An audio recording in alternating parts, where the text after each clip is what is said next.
Alô, Japa, tá aí? Ô, fala, Iago. Tá me ouvindo? Aqui, sim. Ouvindo bem. Fala, tem uma missão pra tu. Ih. Seguinte, eu vi que saiu um negócio novo aqui do One Piece. Uma carta aos fãs. Carta dos fãs, é? Como é que é? É, fan letter, pô. Fan letter. E você é o maior especialista em One Piece que eu conheço. Pô, Não sim, conheço ninguém. Você não conhece mais ninguém, né? Mas. Não, mas assim, crente, aspirante ao Ministério Pastoral, fã de One Piece, você é o cara certo pra assistir e gravar um vídeo pra gente analisando essa obra aí de uma perspectiva cristã. Tu topa? Ai, bora. Mas Tô só pronto. tem um pedido.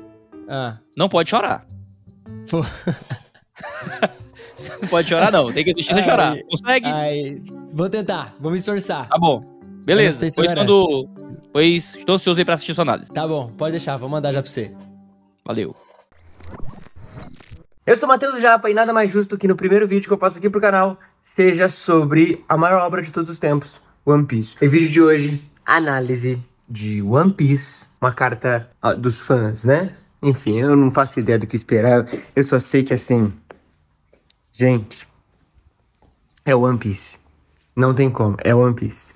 Paz, eu não tenho estruturas pra assistir One Piece ou qualquer coisa relacionada a One Piece, porque isso aqui é uma obra de arte. Ishitani, você é a rainha da animação de One Piece. E isso aqui só prova o quanto há muita coisa a ser feita no universo de One Piece, sem depender necessariamente, óbvio, e ainda dependendo, do bando principal estando em tela o tempo inteiro. Isso aqui é... Cara, eu chorei do início ao fim, pô. Pode um negócio desse?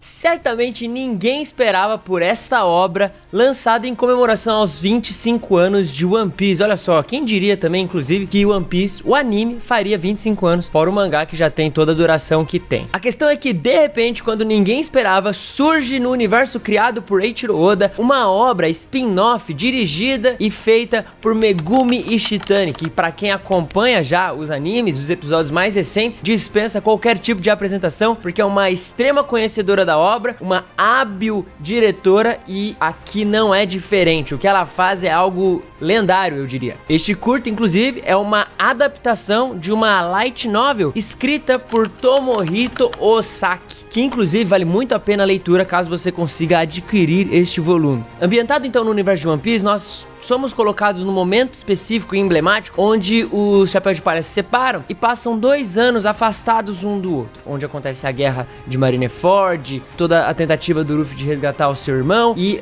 a evolução daqueles personagens. Nós vemos então o mundo e as percepções deles sobre o que aconteceu com os Chapéus de Palha, o que houve após aqueles acontecimentos emblemáticos da guerra e aonde estão, se é que estão vivos de alguma forma. Nesse cenário, nós somos apresentados a uma garota que, ao conhecer os Chapéus de Palha, sente que a sua vida de alguma forma mudou. Apaixonada principalmente pela Nami, ela começa então a acompanhar, mesmo que de longe, as aventuras e jornadas que o bando vive ao redor do mundo. Os Mugiwaras, ou os Chapéus de Palha, eles estão sempre distantes, em busca de novas aventuras, desafios, de novas ilhas, e a ela só cabe permanecer onde ela está, acompanhando tudo aquilo com um olhar inspirado. A gente tem então quase um paradigma de, na ilha de Sabaody, ser este lugar onde o extraordinário, o lendário, o mitológico encontra o universo ordinário, onde aqueles personagens que só se ouvem falar sobre e os jornais só contam suas histórias, de repente ela tem a oportunidade de vê-los chegar. Por quê? Porque ela é uma grande nerd, e por ser uma grande nerd do bando do Chapéu de Palha, ela sabe exatamente o dia e o momento em que eles voltarão a se reunir. Então, preparada para este dia, ela escreve uma carta que ela planeja entregar aos Chapéus de Palha, prestando então todos os seus sentimentos, todos os seus sonhos, talvez tudo o que ela sentiu ao acompanhar a jornada do bando. Ela escreve principalmente pra Nami, mas é uma carta que, claro, se estende a todo o bando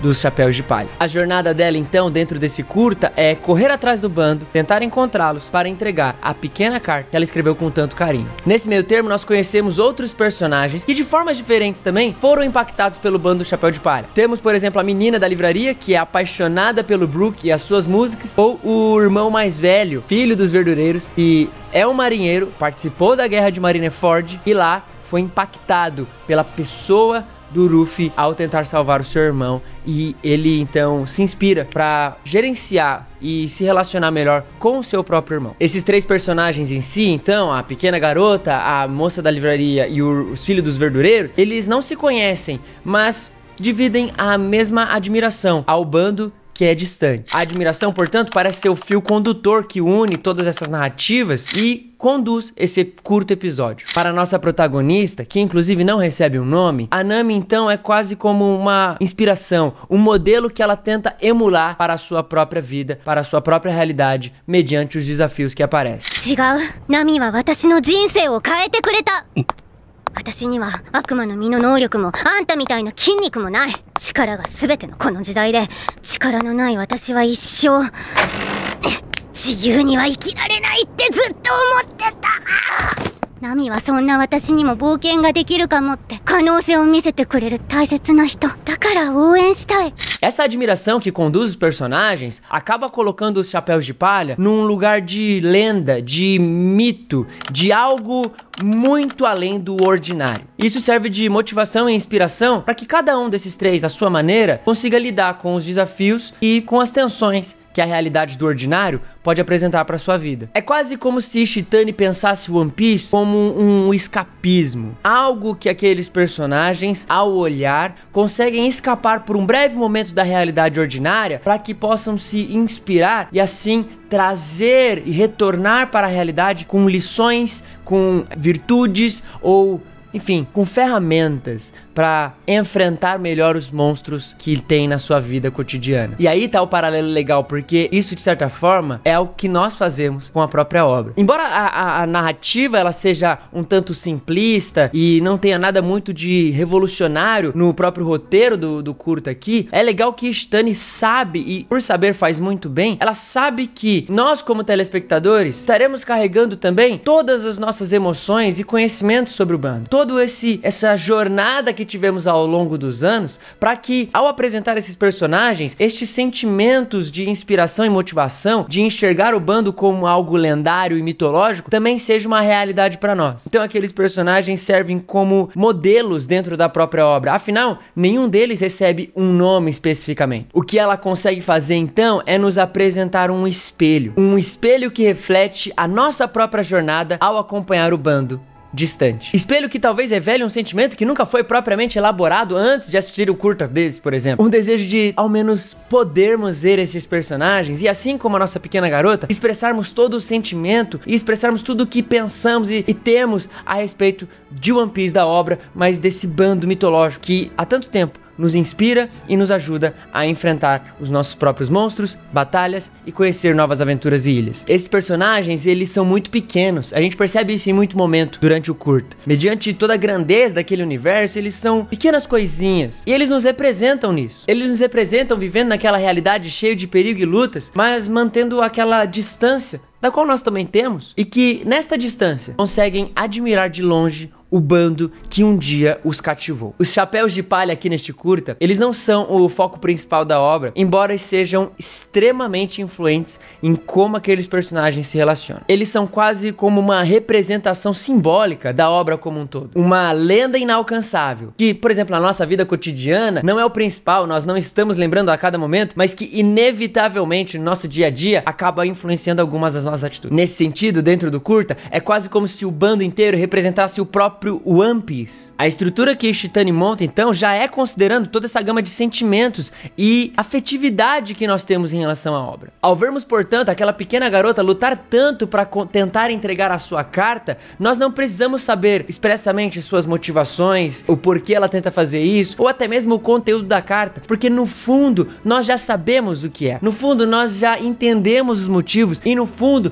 nós também queremos que a carta chegue, porque sabemos que se chegar, teremos também os nossos sentimentos e desejos, ou os nossos afetos, de alguma forma expressos àquele bando que tanto amamos. O conteúdo da carta, embora nunca expresso, ele está em todos os lugares. Em cada detalhe da animação, em cada diálogo despretensioso, em cada aspecto apresentado. Isso porque Ishitani também é uma fã, assim como nós, que ao elaborar todo esse universo, está expressando a sua própria carta de fã, de amor àquela obra que tanto impactou ela. É muito claro e nítido o quanto a Nishitani é fã de One Piece. E não só isso, o quanto ela entende o que nós sentimos e principalmente consegue expressar isso em forma visual na tela. Talvez eu nunca tenha visto uma obra que consiga expressar de maneira muito clara e muito tocante o meu desejo em relação, ou pelo menos a forma como eu enxergo One Piece, como ela faz aqui. E isso, pelo que eu conversei com alguns amigos que assistiram One Piece, é um sentimento geral. E Nishitani aqui então cria um símbolo que nos representa. Fan letter, o nome do episódio, não é somente se referindo à própria carta que a menina escreve, mas ao próprio episódio em si. Isso é uma carta de amor à obra que tanto nos impactou. E ela consegue fazer de um jeito tão singular que, embora seja uma carta pessoal dela, torna-se também uma carta nossa, de certa forma, onde nós podemos só assinar embaixo e dizermos: é exatamente isso que eu sinto. Esse caráter mitológico que reveste o bando inspira a personagem do curta, mas também a nós, a seguirmos em frente em nossas próprias aventuras e desafios, em buscarmos as nossas próximas ilhas e enfrentarmos os próximos monstros e vilões que surgirão. A série, então, de certa forma, acaba sendo quase como uma bússola ou um log pose, igual que a Nami usa, que nos direciona em nossas próximas jornadas. Nessa jornada, nós procuramos o nosso próprio One Piece, a peça que falta, aquilo que é capaz de preencher um buraco que nós nem sabíamos que existia, a peça do quebra-cabeça que falta nas estruturas da nossa vida para sustentarmos a realidade que nos cerca. Visualmente, é claro, essa peça é ilustrada por um quebra-cabeça, como se as histórias deste bando mitológico e lendário e as aventuras que eles vivem fossem como um quebra-cabeça preenchendo aquele pequeno espaço que faltava, apresentando uma história então que no momento certo faz um clique e que de repente tudo parece se encaixar, que de repente, a partir do momento em que ouvimos aquela história, toda a realidade parece receber cores, que de repente parece que a nossa própria existência encontra um propósito, encontra um sentido. A garota, até certo ponto, só ouvia falar do bando, e somente ouvir sobre ele, sobre suas aventuras, ver os seus cartazes de procurados, eram suficientes para inspirar ela a viver uma vida movida pela narrativa, pelo mito e pela lenda. Entretanto, num determinado momento do curta, nós vemos que os olhos dela contemplam o bando.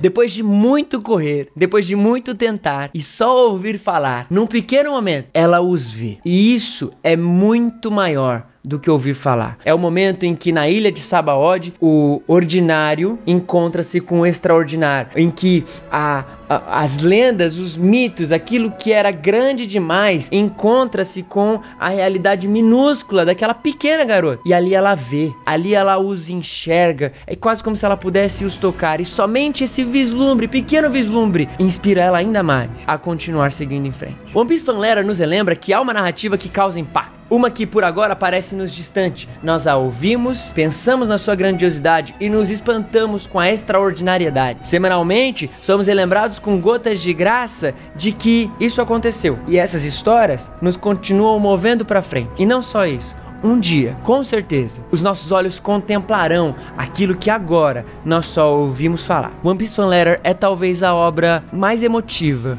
mais sensível e que melhor exprime o que é o impacto de uma narrativa. Isso, claro, na minha visão. Eu sou o Matheus Japa, nós temos vídeos todas as semanas, podcasts e muita coisa aqui neste canal. Inclusive, eu lhe convido a ouvir o Contemporama, que sai toda segunda-feira às 10 da manhã, onde Guilherme Marino e eu, às vezes o Iago Martins também, falamos sobre cultura nerd e muitas outras coisas. Se você gostou desse vídeo, deixa o like, se inscreve no canal e fica atento para mais conteúdos como este. Até mais, tchau.